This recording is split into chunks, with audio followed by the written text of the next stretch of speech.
உனக்கு காட்ட வரனா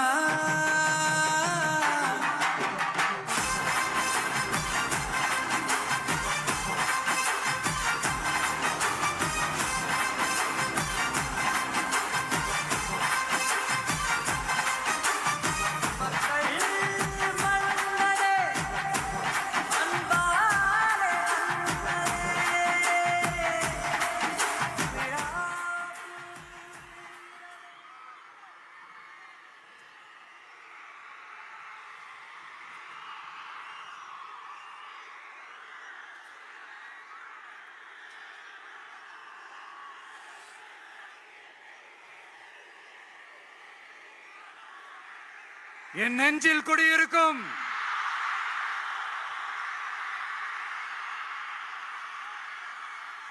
புதுச்சேரி மக்கள் உங்கள் அனைவருக்கும் என்னுடைய வணக்கம். வணக்கம் வணக்கம். எல்லாரும் எப்படி இருக்கீங்க?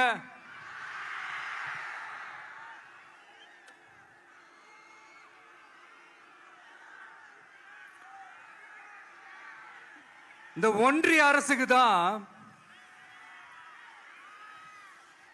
தமிழ்நாடு ஒரு தனி மாநிலம், புதுச்சேரி ஒரு தனி யூனியன் பிரதேசம். அவங்களுக்கு தான் தமிழ்நாடு தனி, புதுச்சேரி தனி, இப்படிலாம் இருப்பாங்க.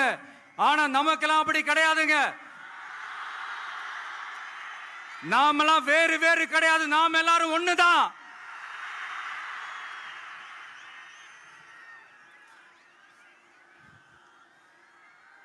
தமிழ்நாடும் புதுச்சேரியும் தனித்தனியாக இருந்தாலும் நாம் எல்லாரும் ஒண்ணுதான்.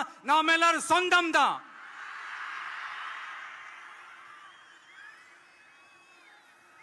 வேற வேற வீட்டுல, வேற வேற ஊர்ல, வேற நாட்டுல, வேற ஸ்டேட்ல இருக்கிறதுனால நாம் எல்லாரும் சொந்தங்கள் இல்லைன்னு ஆயிட முடியுமா? அது எப்படி முடியும்? இப்ப பாத்தீங்களா, ஒருத்தருக்கு ஒருத்தர் பார்த்துக்கும் போது அந்த பாச உணர்வு, அதுதாங்க. அது மட்டும்தான். அது இருந்துட்டாலே போதும், வேற எதுவுமே தேவையில்லை.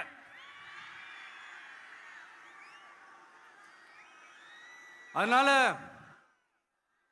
தமிழ்நாடு, புதுச்சேரி, கேரளா, கர்நாடகா, ஆந்திரா மட்டும் இல்ல, உலகத்துல எந்த மூலையில நம்ம வகைரா இருந்தாலும் அவங்க எல்லாருமே நம்மளோட உயிர் தான்.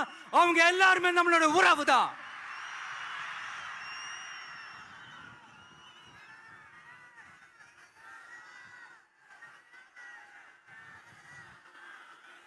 புதுச்சேரினாலே உடனே ஞாபகத்துக்கு வர்றது மணக்குள விநாயகர், அரவிந்தர் ஆசிரமம், வில்லியனூர் மாதான் சொல்லி இவங்க எல்லாரும் ஞாபகத்தில் வருவாங்க. அது மட்டும் இல்ல, மகாகவி பாரதியார் அவர்கள் இருந்த மண், பாவேந்தர் பாரதிதாசன் அவர்கள் பிறந்த மண். அது மாதிரி இன்னும் சிறப்புகளை அடுக்கிக்கிட்டே போலாம். ஆனா அரசியல்னு வந்துட்டா ஒரு முக்கியமான விஷயத்தை பத்தி நம்ம சொல்லியே ஆகணும். 1977 புரட்சி தலைவர் எம்ஜிஆர் அவர்கள் தமிழ்நாட்டில் ஆட்சி அமைச்சாங்க. ஆனா அதுக்கு முன்னாடியே 1974லயே இங்க புதுச்சேரியில அவங்களோட ஆட்சி அமைஞ்சது. அதனாலதான் அப்பவே சொன்னாங்க, நமக்காக வந்தவர் எம்ஜிஆர், அவரை தமிழ்நாட்டில் மிஸ் பண்ணிடாதீங்கன்னு நமக்கு அலர்ட் பண்ணதே புதுச்சேரி தான். அப்படிப்பட்ட புதுச்சேரியை நம்மளால மறக்க முடியுமா? அது மட்டும் இல்ல, இங்க இருக்கிற மக்கள் தமிழ்நாடு மாதிரியே புதுச்சேரி மக்களும் என்ன கிட்டத்தட்ட ஒரு 30 வருஷமா என்ன தாங்கி பிடிச்சுக்கிட்டு இருக்கிறீங்க.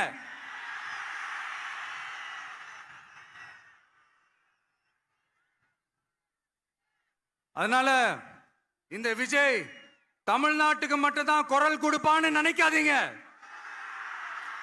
அப்படி பண்ணாத தவறு. புதுச்சேரி மக்களுக்கும் சேர்த்து தான் குரல் கொடுப்பான். அது என்னுடைய கடமையும் கூட.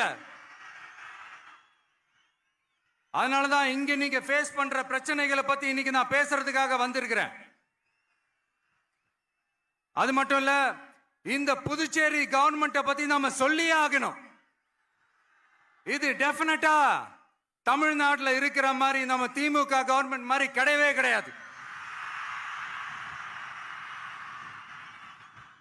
ஏன்னா வேற ஒரு அரசியல் கட்சி நடத்துற நிகழ்ச்சியாகவே இருந்தாலும் அந்த நிகழ்ச்சிக்கு தன்னெழுச்சியா வர நம்ம மக்களுக்கு பாதுகாப்பு கொடுத்து பாரபட்சமே காட்டாம இந்த கவர்மெண்ட் நடந்துகிட்டு இருக்கிறாங்க. அப்படிப்பட்ட இந்த புதுச்சேரி கவர்மெண்ட்டுக்கும் நம்ம புதுச்சேரி சிஎம் சார் அவர்களுக்கும் இந்த நேரத்தில் என்னுடைய மனப்பூர்வமான நன்றிகளை தெரிவிச்சுக்கிறேன். இத பார்த்தாவது தமிழ்நாட்டில் இருக்கிற அந்த திமுக கவர்மெண்ட் கத்துக்கிட்டா நல்லா இருக்கும்.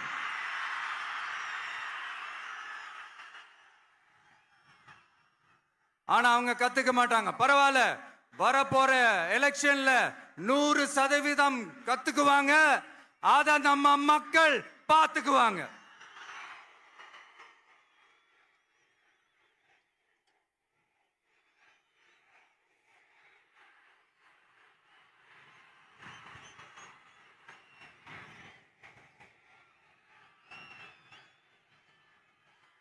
புதுச்சேரியில் இருக்கிற கவர்மெண்டோட கூட்டணி ஆட்சியில இருந்தாலும் புதுச்சேரிய ஒன்றிய அரசு எதிலையுமே கண்டுக்கல் என்றது புதுச்சேரி மக்களான உங்களுக்கு நல்லாவே தெரியும்.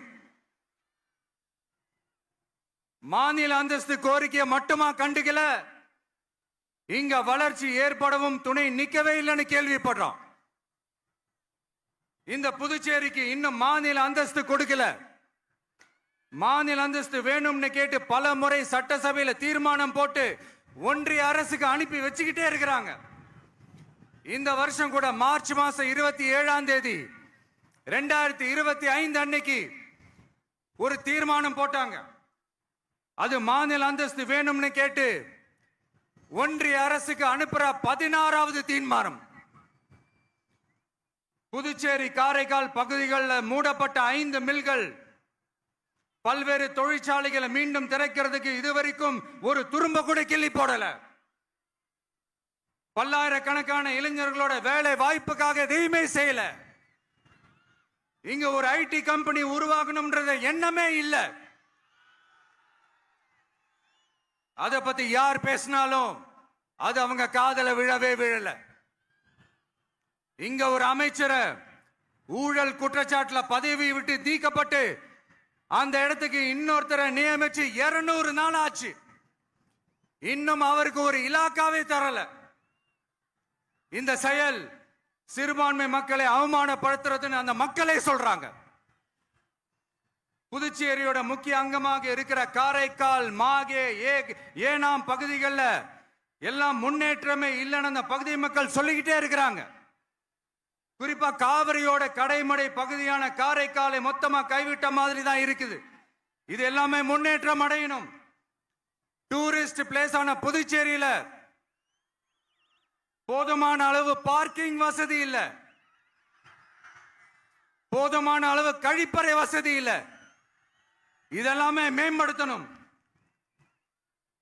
புதுச்சேரி கடலூர் மார்க்கமான ரயில் திட்டம் வேணும்ங்கிறது நீண்ட கால கோரிக்கை. புதுச்சேரி மக்களுக்கு ஒன்னே ஒண்ணுதான் சொல்லணும், இந்த திமுகவை நம்பாதீங்க. அவங்களுக்கு உங்களை நம்ப வச்சு ஏமாத்துறது தான் அவங்க வேலையே. நான் சொன்ன பல கோரிக்கைகளை எல்லாம் தீர்த்து வைக்கிறதுக்கு நம்ம புதுச்சேரி கவர்மெண்ட்டுக்கும் அதோட மக்கள் திட்டங்களுக்கும் ரொம்ப அக்கறையா உண்மையா துணை நிக்கணும். தமிழ்நாட்டை ஒதுக்குற மாதிரி புதுச்சேரியும் ஒதுக்க கூடாதுன்னு நாங்க கேட்டுக்கிறோம். கிட்டத்தட்ட 20 லட்சம் பேர் வாழ்ற யூனியன் பிரதேசமான புதுச்சேரி மத்திய நிதி குழுவில் இடம்பெறவில்லை. அதனால் மாநிலங்களுக்கான நிதி பகிர்தல் அடிப்படையிலும் யூனியன் பிரதேசங்களுக்கான நிதி பகிர்தல் அடிப்படையிலும் புதுச்சேரிக்கு நிதி ஒதுக்கப்படுவதில்லை. அதனால ஒவ்வொரு ஆண்டும் புதுச்சேரிக்கு தோராயமாகவே மத்திய அரசு நிதியை விடுவிக்கிறது.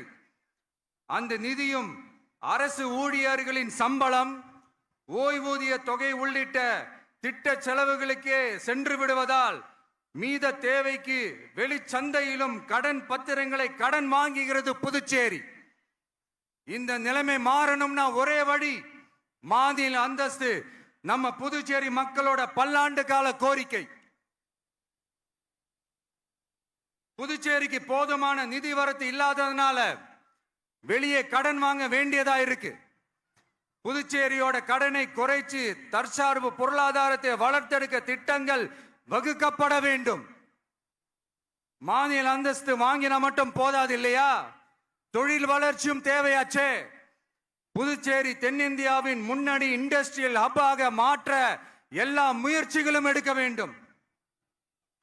இந்திய அளவில் ரேஷன் கடைகளே இல்லாத மாநிலம் புதுச்சேரி தான்.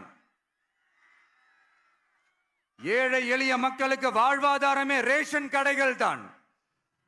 மற்ற மாநிலங்கள்ல இருக்கிற மாதிரி இங்கேயும் அரிசி, சர்க்கரை, பருப்பு, கோதுமை, எண்ணெய்னு அனைத்து பொருட்களும் வழங்கும் முறை சீராக்கப்பட வேண்டும்.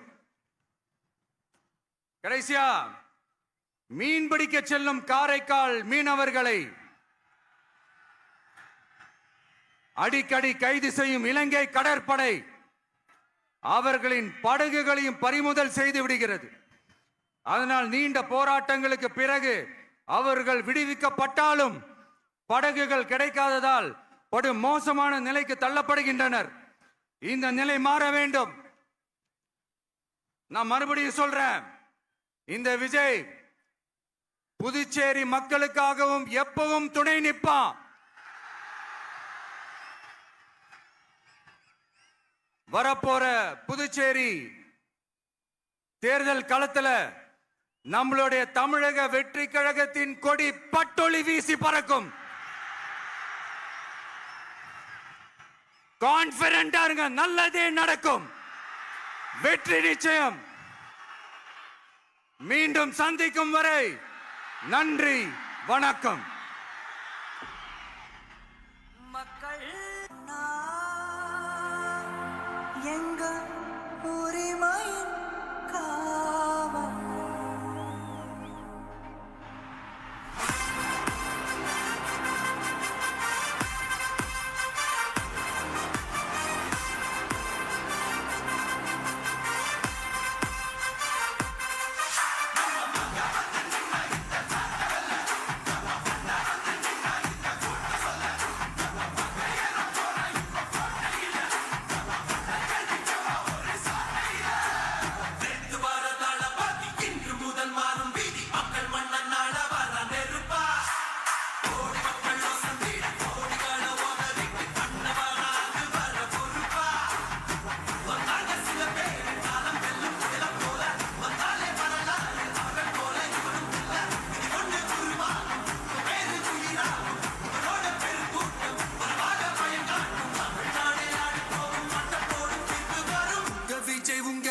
உயிரன வரனா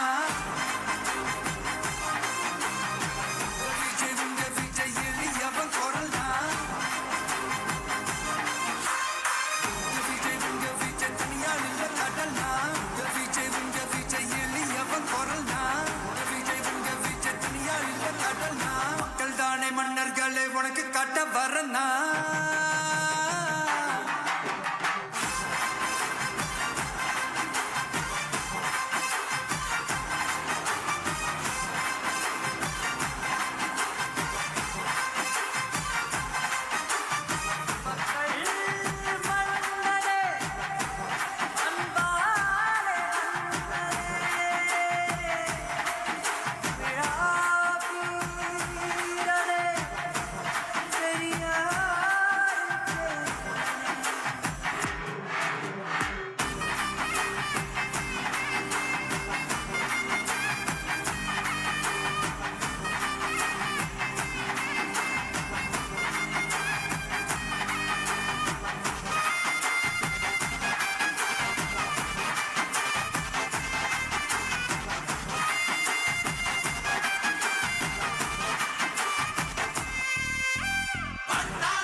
உயிரென்ன வரனா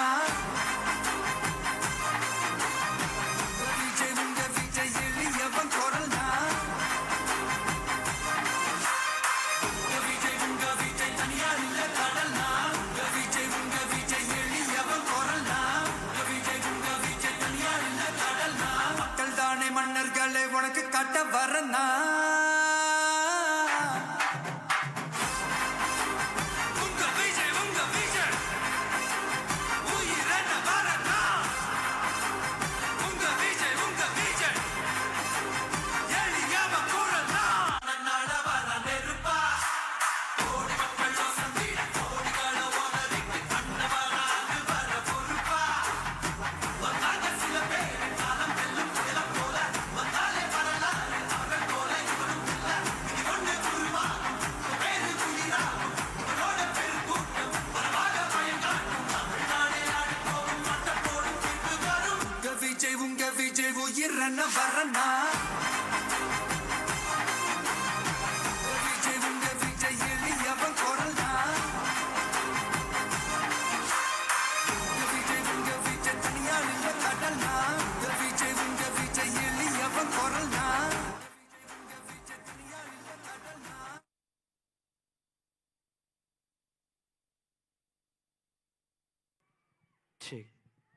அனைவரும் அமைதியான முறையில் பின்பக்கமாக ஒவ்வொரு பாடாக அதாவது ஒவ்வொரு பாக்ஸில் இருக்கக்கூடிய மக்களும் அமைதியான முறையில் கலைந்து செல்லும்படி கேட்டுக்கொள்கிறோம். காவல்துறை